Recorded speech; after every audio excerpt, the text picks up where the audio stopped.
안녕하세요. 유튜브 방송의 김기식 행작의 김기식입니다.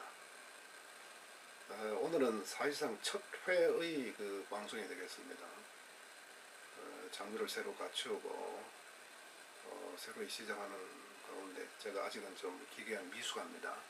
조금 버벅대더라도 양해해 주시고 한번 수업에 도움이 될 수 있도록 했으면 좋겠습니다. 오늘의 주제는 독약이냐 보신이냐 이 두 가지 의미를 한번 생각해 보겠습니다. 여러분도 아시다시피 정부조직법의 변화는 매우 민감하게 수험생들이 대응해야 될 문제라고 생각합니다. 특히 새로운 정부가 들어서고 얼마 안 되면 꼭 정부 조직에 관한 문제를 출제를 하죠. 그 예의 하나가 작년도 서울특별시 4월달에 있었던 문제인데요. 그 문제 출제 이후에 두 달 뒤에는 정부조직법이 국회에서 최종적으로 통과됨으로써 기출문제를 변형시켜서 이해해야 함에도 불구하고 시중에 이미 나와 있는 기출문제를 열심히 풀고 잠재 성향으로 이렇게 여러분들이 익숙한 분들은 새로운 유형의 변화가 생기면 그것을 미처 대응하지 못하고 놓쳐버리는 그런 문제가 생깁니다. 이런 경우를 우리는 저는 그렇게 표현합니다. 몸에 이롭자고 보신 약을 먹었는데 결국은 독약이 되었구나라는 이야기입니다. 그래서 어떤 것이 독약인지 여러분들 한번 실증적 예를 들어서 보여드리겠습니다. 자, 그러면 실제로 문제 나왔던 걸 한번 보실까요?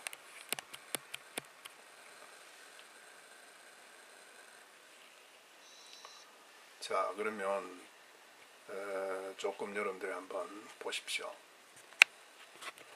제가 익숙하지 않다는 거 조금 익숙해 주시고요. 그 다음에 제가 확대를 해 보겠습니다. 혹시 문제 보이세요? 그 문제를 한번 자세히 들여다보면 가능한 최대로 확대를 해 보겠습니다. 확대를 해서 문제를 한번 걸어댄 거죠.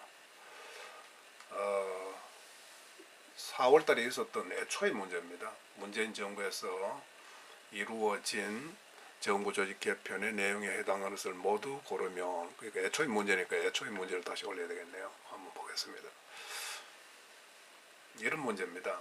문재인 정부의 정부조직 개편의 내용에 해당하는 것을 모두 고른다라는 이야기죠. 기업 중소기업청을 중소벤처기업부로 성격 실시하였다. 이것은 맞느냐 마느냐? 예, 맞습니다. 문재인 정부 들어가가지고 중소기업청을 중소벤처기업부로 신설하였습니다. 그 다음에 니은입니다. 국민안전처를 해체하고 소방청과 해양경찰청은 조직은 외청으로 독립시켜서 행정안전부 산하에 두었다. 이것은 틀렸습니다. 이유는요, 국민안전처를 해체한 건 맞습니다. 그리고 소방청과 문제는 해양경찰청인데 이 소방청은 행정안전부의 산하에 두고 해양경찰청은 해양수산부의 산하 외청으로 독립을 시켰기 때문에 여기에 문제 적시한 바 행정안전부에 두었다. 이건 틀렸습니다. 그 다음에 D것입니다. 미래창조과학부는 과학기술정보통신부로 명칭을 변경하고 과학기술혁신의 컨트롤 타워 기능을 강화하기 위해서 과학기술혁신본부를 차관급 기구로 두었다 됐는데 이것은 문재인 정부의 역점적 사례로 볼 수가 있죠. 사실 여러분들이 미래창조과학부는 상당히 그 명칭들이 많이 변화했습니다. 이명박 정부에서 지식경제부로 불리지다가 그 다음에 박근혜 정부는 미래창조과학부로 다시 또 문재인 정부는 과학기술정보통신부로 명칭을 변경합니다. 변경과 함께 중요한 골격의 변화는 과학기술혁신의 종합컨트롤타워 기능의 담당 부서를 과학기술혁신본부로 이렇게 형태를 바꾸어서 본부장이 사실상 차관급 기구로 성격이 되었습니다. 그것이 중요한 변화입니다. 그래서 이것은 주어진 명칭은 많습니다. 그 다음에 리얼입니다. 일관성의 수장 관리를 위해 환경부가 물관리 일원을 담당하였다.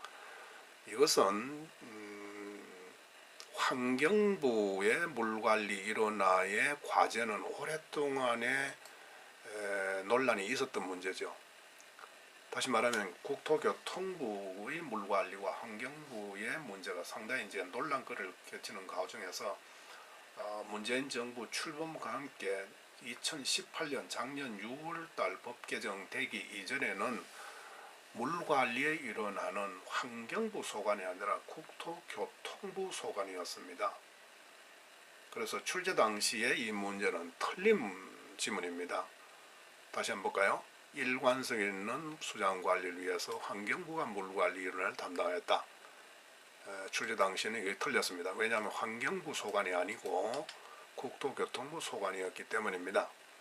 그 다음에 마지막은 미음입니다. 국가보훈처는 장관급으로 격상하고 대통령 경호실은 차관급으로 조정하면서 명칭은 대통령 경호처로 바꿨습니다. 맞습니다. 그렇기 때문에 요 5가지의 지문 중에서 올바른 것입니다. 올바르게 고른 것은 2번이 되겠습니다. 기업청을 중소벤처기업부로 바꾸었다. 미래창조과학부의 과학기술정보통신부 명칭을 바꾸면서 과학기술혁신본부를 차관급 기구로 했다. 그 다음에 미엄 국가보훈처는 장관급으로 격상하고 대통령 경호실은 차관급으로 하향 조정해서 대통령 경호처로 바꾸었다는 이야기입니다. 문제의 핵심은 리얼과 그 다음에 니은입니다. 니은과 리얼 이 두 가지는 틀린 부분인데 특히 리얼을 주의하셔야 합니다. 일관성 있는 수장 관리를 위해서 이 문제 출제 당시에는 환경부 소관이 아니라 국토소관부 소관이었습니다. 그래서 이제 틀린 것으로 우리가 체크를 해서 올바른 정답은 기억, 디귿, 리얼 이렇게 해서 2번을 하셔야 됐습니다. 그러나 지금은 상황이 바뀌었습니다. 어떻게 바뀌었느냐? 문재인 정부에 이루어지는 정부조직 개편의 방향 했을 때 요거는 변형시켜서 보셔야 합니다. 어떻게 봐야 되느냐 하면 기업, 중소기업청 그대로 있죠? 그 다음에 국민안전처 틀린 거고요. 그 다음에 미래창조과학부 그대로 유지가 되죠. 그 다음에 일관성 있는 수장관리를 위해서 환경부가 물관리 일원화 담당하였다라고 하는데 요거는 지금은 맞습니다. 지금은 맞기 때문에 왜 맞느냐? 구체적으로 여러분들이 개정된 법을 한번 보셔야 합니다. 6월 8일 날 법 개정된 거 한번 보실까요? 정부조직법 39조의 환경부는요. 자연환경, 생활환경, 환경오염 방지 수자원 보이십니까? 수자원의 보존, 이용 및 개발에 관한 사무를 환경부가 관장한다고 되어 있죠. 그 대신에 국토교통부의 산하에 있었던 수자원 보존, 이용과 개발에 관한 것은 빠져버렸습니다. 그렇기 때문에 여기에 리얼은 지금 현재로서는 맞는 이야기입니다. 그러면 맞는 이야기는 뭐냐 하면 기억도 맞고 그 다음에 디귿도 맞고 리얼도 맞고 미음도 맞습니다. 그러면 틀린 게 뭐냐 하면 이 5가지 지문 중에 이것만 틀렸습니다. 니은만 국민안전처를 해체하고 소방청과 해양경찰청 조직은 외청으로 독립시켜 행안부 산하에 두었다. 왜? 아까 말씀드린 대로 국민안전처를 해체하는 건 맞고요. 소방청은 행정안전부로 해양경찰청은 해양수산부 산하의 독립외청으로 바꿨기 때문이죠. 그래서 이제 이게 틀리게 된 것입니다. 그래서 맞는 것은 그러면 기억, 디귿, 리얼, 미음 해서 3번을 정답으로 하셔야 하는 것입니다. 이렇게 여러분들이 몸에 이롭지 않은 보신을 독약으로 잘못 드셔서는 안 된다라는 측면에서 시험 자격이 전에 반드시 우리가 살펴봐야 될 것은 행정법 관련되는 중요한 법령의 개정 혹은 폐지에 관해서는 한 번은 꼭 짚어보시기를 바랍니다. 오늘은 이 정도로 강의를 드리도록 하겠습니다.